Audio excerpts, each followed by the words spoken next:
um acesso perfeito ao conhecimento divino, ao próprio livro religioso. Porque ele se considera tão convicto de que a realidade que ele tem é a única, é a objetiva, é a real, é a concreta, e ele sai para fazer prosélito. Então, a menor e a mais remota possibilidade de não estar alinhado à verdade absoluta é uma fraqueza entre o sujeito religioso, entre os sujeitos religiosos, inadmissível. Principalmente do grupo para o qual ele faz parte. O problema se torna mais agudo entre os evangélicos protestantes que optaram por aquilo que Rubem Alves chama de protestantismo da reta doutrina. E precisamente os da reta doutrina são os que levedam essa massa evangélica. São eles que fazem o cânon daquilo que ainda é muito incipiente como produção teológica protestante nesse país.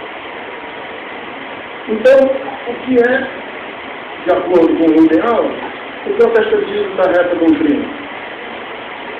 O protestantismo da reta doutrina é aquele que privilegia a concordância com uma série de formulações doutrinárias tidas como expressões da verdade e que devem ser afirmadas sem nenhuma sombra de dúvida como condição para a participação da comunidade eclesial.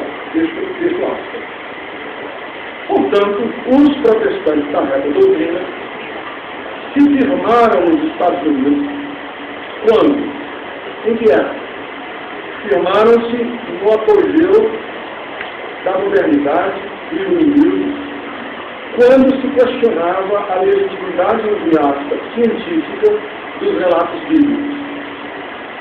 E alguns teólogos calvinistas se apressaram em demonstrar que o cristianismo não era apenas nacional, mas era a única revelação de Deus aos homens. E Charles Hodge, considerado um dos pais do fundamentalismo, catalogou 5 ou 6 fundamentos básicos que para ele eram inegociáveis para afirmar a reta doutrina cristã. E entre esses 5 fundamentos básicos, ele escreveu um tratado e daí nasce o que se conhece hoje por fundamentalismo, a partir da palavra fundamento. Hodge, esse teólogo, Charles Hodge, afirmava o seguinte: a tarefa do teólogo consiste não em buscar significado além das palavras, mas em organizar os claros ensinamentos das Escrituras num sistema de verdades gerais. Para Hodge, Deus inspirou, entre aspas, cada uma das palavras da Bíblia, portanto é preciso levá-las a sério e não distorcê-las como exegeses alegóricas ou simbólicas.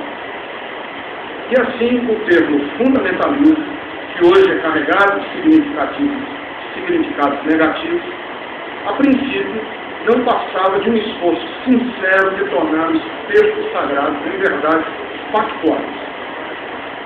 E os teólogos fundamentalistas cometiam, naquela época, o mesmo erro dos cientistas da natureza, os racionalistas, que se ocupavam com a razão, com a análise dos dados, com os fatos, com os fenômenos, com as operações, com os processos, com as energias, com as estruturas e com as evoluções.